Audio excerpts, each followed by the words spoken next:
Ayer miré a los ojos a mi hermano Diego, de 13 años. Le dije sin rodeos que entraría en el sistema de acogida porque he rechazado oficialmente su tutela legal. Sinceramente, me da igual que toda mi familia extendida me llame monstruo desalmado y egoísta. Ahora mismo estoy sentado en mi nuevo piso en Madrid, en la calle de Alcalá. Acabo de dar una entrada de 45.000 euros por él, mirando las paredes vacías tratando de procesar cómo mi vida se convirtió en esta pesadilla absoluta en los últimos 21 días. Todo empezó hace exactamente 3 semanas, un martes de noviembre.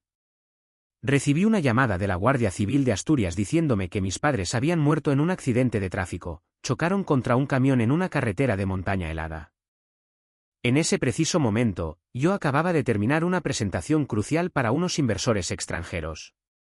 He pasado los últimos 5 años trabajando sin un solo día de descanso, viviendo a base de café y comida precatada, ahorrando cada céntimo para escapar de la miseria en la que crecí. Soy el único de mi familia que logró estudiar y salir de aquel pueblo olvidado donde lo único que se podía hacer era ver pasar las horas en la plaza. Mi hermano pequeño, Diego, se quedó allí con nuestros padres. A decir verdad, apenas hablábamos, quizás un par de veces al mes por mensajes genéricos. Cuando volví para el entierro, esperaba dolor. En cambio, me encontré con un grupo de parientes que ya se estaban repartiendo las pocas pertenencias que dejaron mis padres. No tenían ahorros, solo una casa vieja con una hipoteca enorme y una montaña de facturas sin pagar. Durante el velatorio, mi tía Carmen, que no me dirigía la palabra en años, se me acercó con una copa de vino barato. Me dijo que, como yo tenía tanto éxito en la capital, hacerme cargo de Diego era mi responsabilidad directa. Afirmó que ella no podía porque ya tenía 4 hijos y problemas de espalda. Sentí una rabia fría creciendo en mi interior. Nadie preguntó si yo tenía la capacidad, el espacio o incluso el deseo de dinamitar mi vida por un chico al que ya casi ni conozco. Diego estaba sentado en un rincón del salón, encorvado, con la mirada fija en un punto del suelo. Parecía perdido, pero pude ver en sus ojos la misma exigencia silenciosa que en los de los demás. Todos pensaban que mi éxito era propiedad pública y que yo estaba obligado a sacrificarlo por una deuda familiar que nunca firmé. Mi tío Paco, que no ha tenido un trabajo estable en su vida, me dio una palmada en la espalda y soltó que la familia lo es todo, insinuando claramente que yo debía pagar las deudas de nuestros padres y llevarme a Diego a mi nueva vida. Para ellos, yo no era una persona, era solo una billetera andante destinada a resolver un problema que se les había vuelto una carga. Intenté explicar que trabajo 14 horas al día, que mi piso es un estudio donde apenas cabe una persona y que no estoy preparado para ser padre a los 34 años. No escucharon. El abogado que llevaba la herencia me llevó aparte y me dijo que, si no firmaba los papeles en un plazo de 12 días, los servicios sociales iniciarían el proceso para trasladar a Diego a un centro estatal. Esa noche no dormí. Caminé por la antigua habitación de juegos, pensando en cómo construí mi vida ladrillo a ladrillo para alejarme de esa desesperanza gris, y ahora un solo accidente intentaba arrastrarme de nuevo al fondo. Diego entró en el cuarto tarde por la noche y me preguntó cuándo salíamos para Madrid. Ya había empezado a meter sus cosas en una mochila vieja. Sentí físicamente el peso de una responsabilidad que nunca elegí. Me quedé en silencio, y ese silencio fue el momento más pesado del día. Vi cómo su esperanza se convertía en sospecha y luego en resentimiento. Supe en ese instante que, hiciera lo que hiciera, yo iba a ser el villano de esta historia. Al tercer día tras el entierro, el ambiente en aquella casa de Gijón se había vuelto tan denso por las expectativas no dichas que apenas podía respirar. Pasaba la mayor parte del tiempo la cocina, sentado en la misma mesa de melamina donde solía hacer los deberes a la luz de las velas porque mis padres no podían pagar la factura de la luz. Nada había cambiado. Las mismas manchas en el suelo, el mismo olor a humedad y grasa vieja flotando en el aire. Pero ahora, en lugar de mis padres discutiendo por dinero, tenía a la tía Carmen, al tío Paco merodeando sobre mí como buitres. Ni siquiera esperaron a que las flores de las tumbas se marchitaran antes de empezar a traerme soluciones para Diego. Carmen vino el miércoles por la mañana con una carpeta. No me preguntó cómo estaba durmiendo ni si me encontraba bien tras perder a ambos padres en una sola noche. Simplemente se sentó, empujó un plato de bollería industrial rancia hacia mí y empezó a hablar de la casa. Se había enterado de que la hipoteca llevaba 4 meses de retraso y que el banco ya estaba iniciando el proceso de embargo. Me dijo que si simplemente liquidaba mis ahorros o pedía un pequeño préstamo personal, podría salvar la casa para Diego. La miré y me di cuenta de que no me veía como un hijo en duelo. Me veía como una póliza de seguro financiera. Cuando le dije que no tenía 60,000 euros ahorrados y que mi nuevo apartamento en Madrid había absorbido todo mi crédito, cambió de cara. No parecía arrepentida, parecía asqueada. Me dijo que me había vuelto frío y que la gran ciudad me había corrompido. Dijo que estaba olvidando de dónde venía. La verdad es que he pasado 12 años intentando olvidar exactamente de dónde venía. Recuerdo tener 11 años y tener que explicarle a Diego por qué cenábamos arroz blanco solo por 4ª noche consecutiva. Recuerdo las ideas de negocio, de mi padre que siempre terminaban con nosotros perdiendo más dinero y a mi madre llorando en el baño para que no la oyéramos. Tuve 3 trabajos mientras estudiaba la carrera solo para no terminar como ellos. Y ahora, de pie en esa cocina, me di cuenta de que mi familia no respetaba mi esfuerzo, lo resentían. Se sentían con derecho a los frutos de mi trabajo. El comportamiento de Diego también empezó a cambiar. Al principio estaba callado, pero a mitad de semana se volvió agresivo. Intenté hablar con él sobre sus notas del instituto y qué quería hacer, pero él simplemente ponía la música a todo volumen en su cuarto o se iba de casa durante horas sin decirme a dónde. Una tarde lo encontré en el garaje, destrozando sistemáticamente las viejas herramientas de mi padre con un martillo. No lloraba. Solo tenía esa mirada de rabia pura y concentrada. Cuando me vio, no se detuvo. Solo dijo, da igual, ¿no? Te vas a largar como haces siempre. Aquello me dolió más de lo que esperaba, pero no dejé que se notara. Tengo 34 años y he aprendido que si dejas que la gente vea tu culpa, la usarán para desmantelarte. Le dije que limpiara el desastre y volví adentro. Más tarde esa noche, revisé el escritorio de mis padres. Buscaba papeles del seguro, pero en su lugar encontré un montón de cartas dirigidas a mí que nunca fueron enviadas. Eran de mi madre, escritas durante el último año. Pensé que estarían llenas de amor, pero eran mayoritariamente listas de cosas para las que necesitaban dinero. Habían planeado pedirme un préstamo para empezar otro de los proyectos fallidos de mi padre. No me habían llamado porque me quisieran, habían estado esperando el momento adecuado para manipularme y convertirme en su banco personal. La comprensión de que incluso mis padres fallecidos me veían como un recurso más que como un hijo hizo que las paredes de esa casa parecieran cerrarse sobre mí. Sentía cero conexión con los objetos a mi alrededor. Sentía cero conexión con la gente al otro lado de esa puerta. Lo único que sentía era una necesidad desesperada de proteger la vida que me había construido en Madrid. Mi jefe me llamó esa noche y me recordó que mi permiso terminaba en 8 días. Si no volvía para liderar el nuevo proyecto, el ascenso que me habían prometido sería para otro. Ese ascenso era la diferencia entre ser finalmente estable o estar a un mal mes de la deuda. Me senté en el borde de la cama de mi antigua habitación, mirando la mochila que Diego había preparado. Había puesto una foto nuestra de hace 10 años encima de su ropa. Él tenía 3 años y yo lo sostenía en una feria de pueblo. Me miraba como si fuera un héroe. Ahora, cuando lo miraba, todo lo que veía era una cadena que me arrastraría de nuevo al agua de la que me había pasado la vida, intentando salir nadando. Mi teléfono no dejaba de vibrar con mensajes de primos que no había visto en una década. Todos diciendo lo mismo, haz lo correcto. No falles a tu hermano. No seas ese tipo de persona. Ellos no sabían nada de las deudas. No sabían que mis padres habían intentado pedir una tarjeta de crédito a mi nombre hace 2 años. Algo de lo que solo me enteré cuando mi historial crediticio cayó de repente y tuve que pasar meses peleándolo. Había mantenido eso en secreto para proteger a Diego de saber quiénes eran nuestros padres en realidad, pero sentado allí, me pregunté por qué estaba protegiendo a nadie. Al final de la primera semana, no solo estaba cansado, estaba acabado. Me di cuenta de que si me quedaba aquí un mes más, no tendría una vida a la que regresar. La trabajadora social, una mujer llamada señora Valdés, me miró por encima de sus gafas como si fuera un delincuente, cuando dije esa mañana que no firmaría los documentos de custodia. Estábamos en el salón angosto polvoriento de la casa de mis padres.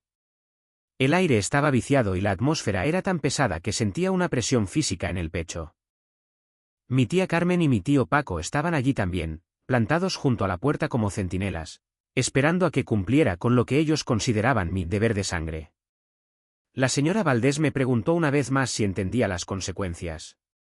Dijo que, si no firmaba, Diego sería trasladado a un centro de acogida temporal antes del fin de semana, ya que nadie más en la familia cumplía con los requisitos económicos de la Junta de Galicia. Miré a Carmen. Ella tenía una casa con 4 dormitorios. Sabía que tenía espacio, pero no quería el lío de un adolescente que ya mostraba signos de rebeldía. Quería que yo pagara todo desde Madrid, mientras ella se sentaba y me juzgaba desde fuera. Les dije que no. Lo dije claro, sin tartamudear. Dije que acababa de empezar una nueva vida, que trabajaba 80 horas a la semana para mantenerme a flote y que no estaba capacitado para criar a un chico de 13 años que necesitaba terapia y supervisión constante. La explosión fue inmediata. Carmen empezó a gritar que era un malnacido, que mis padres se habían sacrificado por mí y que estaba escupiendo sobre sus tumbas. Paco dio un paso al frente, con la cara roja de furia, y me soltó que era un cobarde sin alma, que había olvidado el significado de la familia. No les importaba mi carrera. No les importaba mi salud mental. Solo les importaba que el problema de Diego ahora podía recaer sobre ellos si yo. Pero lo peor no fueron los gritos. Fue el hecho de que Diego estaba en lo alto de la escalera, escuchando cada palabra. Vi su sombra en la alfombra antes de verlo a él.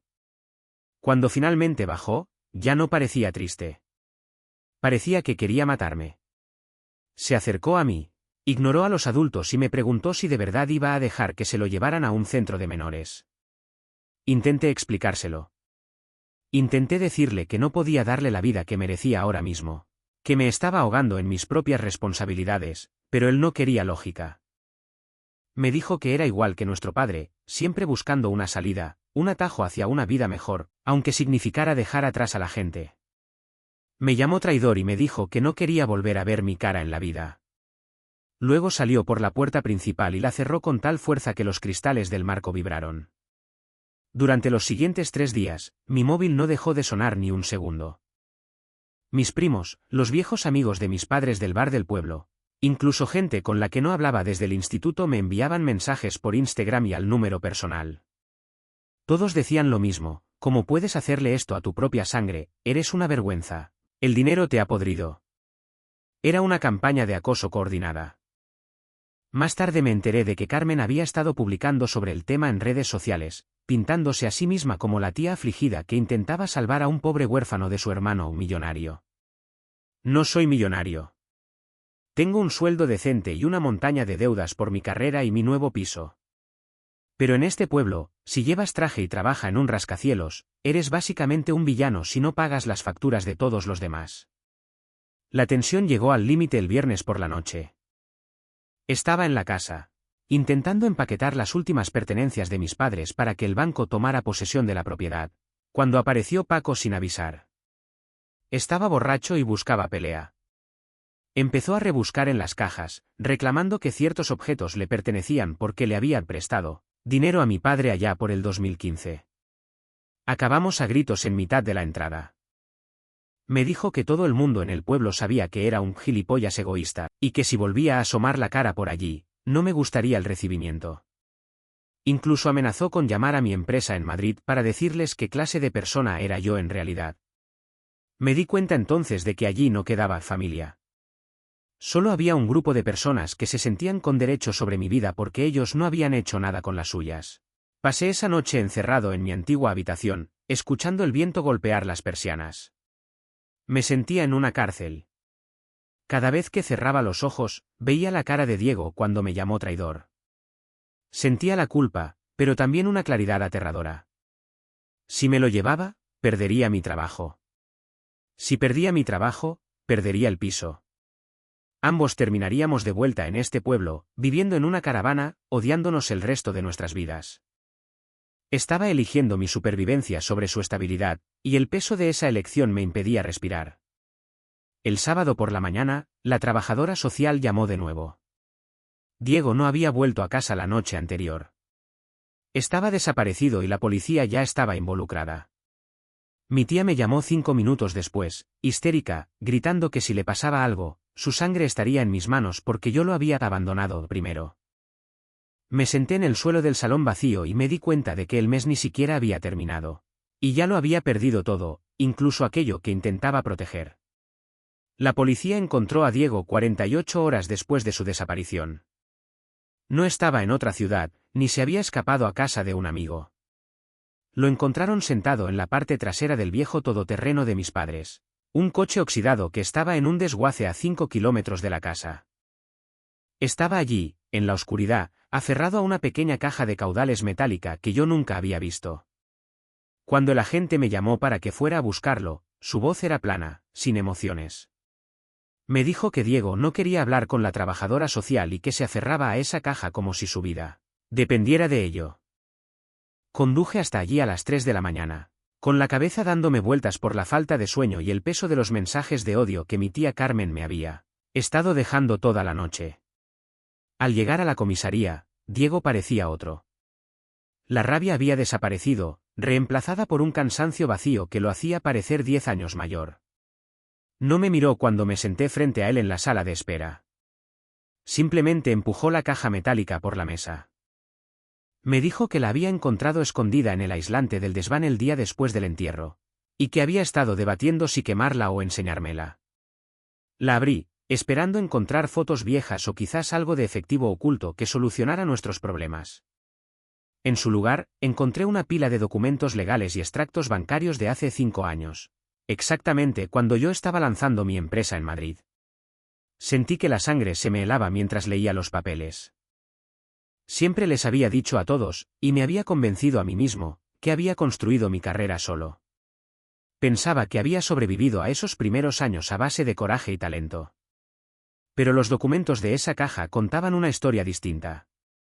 Mis padres habían pedido una segunda hipoteca sobre la casa y 3 préstamos personales con intereses altísimos para inyectar casi 90.000 euros en una cuenta comercial anónima que se usó para pagar mis gastos iniciales cuando estaba a punto de quebrar.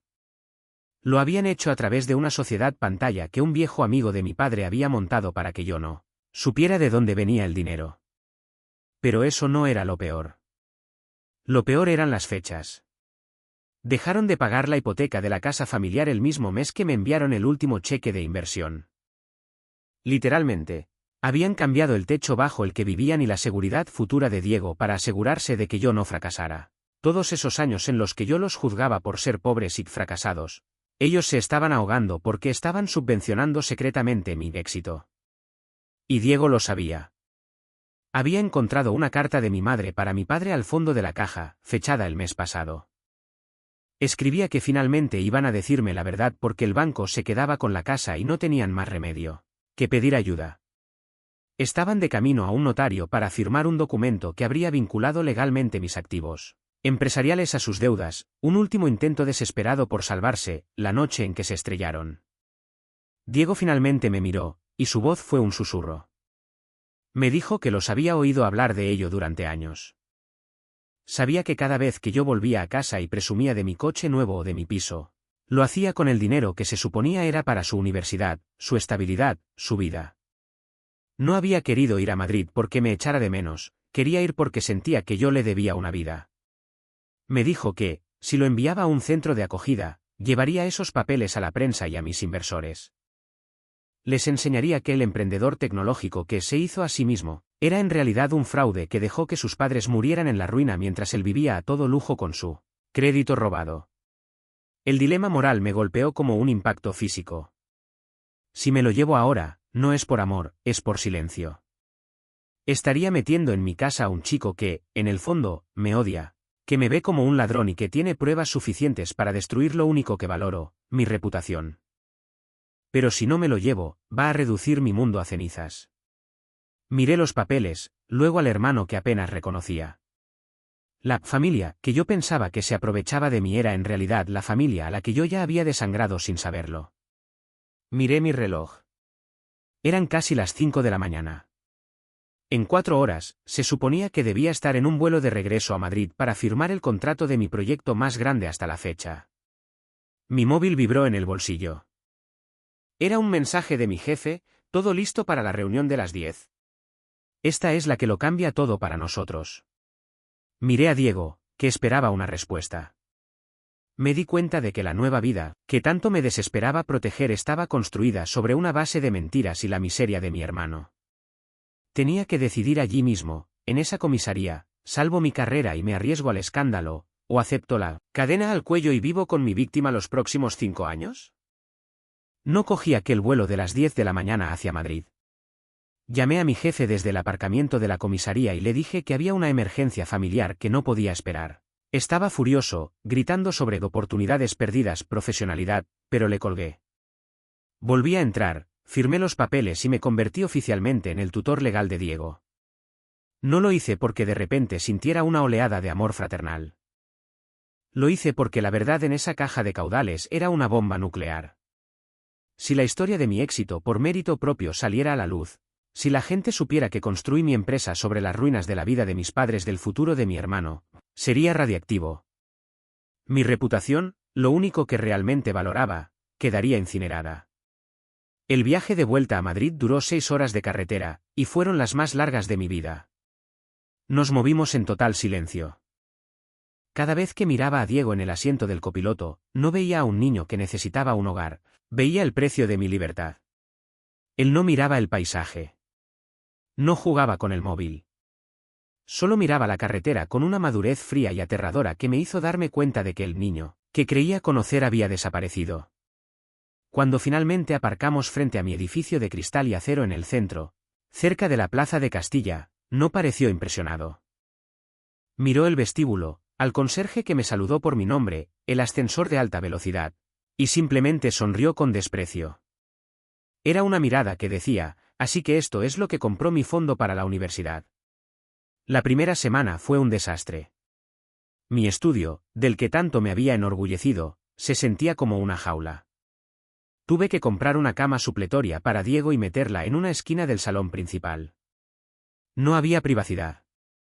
Me despertaba a las 4 de la mañana para trabajar, y él estaba allí, con los ojos bien abiertos, observándome. Ya no era un adolescente problemático, se convirtió en un juez silencioso. Intenté comprar su silencio con cosas. Le compré el último portátil, auriculares de gama alta y ropa que costaba más que mi primer coche. Lo aceptó todo sin un solo gracias. Sabía que no era un regalo. Eran los intereses de un préstamo que nunca podría devolver del todo. El dilema moral al que me enfrenté en aquella comisaría no había desaparecido, solo había cambiado de forma. Salvé mi carrera. Mis inversores nunca se enteraron. El gran proyecto salió adelante y mi cuenta bancaria creció. Pero cada vez que miraba un estado de cuentas, veía la hipoteca impagada de aquella casa en Gijón. Veía el rostro de mi madre, que murió sabiendo que no le quedaba nada porque se lo dio todo a un hijo que ni siquiera se molestó en preguntar de dónde venía el dinero. Me di cuenta de que no era el hombre hecho a sí mismo, que les había contado a todos. Solo era el beneficiario de un sacrificio que fui demasiado arrogante para notar. A finales de mes, las llamadas de la tía Carmen del tío Paco finalmente cesaron. Les envié una carta formal a través de un abogado diciéndoles que se mantuvieran alejados, y creo que comprendieron que el pozo finalmente se había secado. Pero la victoria se sentía vacía. Una noche, Diego finalmente habló. Me preguntó si iba a seguir fingiendo o si alguna vez admitiría lo que pasó. Me quedé allí, en mi cocina de diseño, mirando las luces de la ciudad, y finalmente le dije la verdad. Le dije que tenía razón. Le dije que todo lo que yo tenía le pertenecía a él tanto como a mí. Le dije que yo era un fraude. No me abrazó. No me perdonó. Solo asintió, se puso los auriculares y volvió a su portátil. No somos una familia, somos dos personas atrapadas en un acuerdo comercial. Ya no soy la estrella emergente de mi empresa porque me voy a las 5 para asegurarme de que haya comida en la mesa para un adolescente que apenas me habla. Mi jefe cree que he perdido mi instinto. Mis colegas piensan que me he ablandado. Pero la realidad es mucho más oscura. No estoy siendo un buen hermano. Estoy pagando una penitencia. Paso cada día tratando de gestionar a un adolescente que conoce mi secreto más oscuro y que me recuerda: con cada mirada silenciosa, que mi éxito es una deuda que estaré pagando el resto de mi vida. El mes ha terminado. La casa de Asturias ha desaparecido. Mis padres se han ido. Mi antiguo yo se ha ido. Todo lo que queda es esta transacción que llamamos vida. Tengo todo lo que siempre quise, la carrera, el dinero, la vida en la capital, pero nunca me he sentido más prisionero. Me di cuenta de que el dinero no solo compra comodidad, compra la capacidad de ocultar quién eres realmente. Pero una vez que alguien mira a través del cristal, nunca puedes volver a ser la persona que creías ser. Miro a Diego, no veo a un hermano. Veo un espejo. Y odio lo que veo. El éxito tiene un coste. Normalmente, son las personas que te quieren las que terminan pagando la factura. Yo solo soy el que tiene que vivir con el recibo.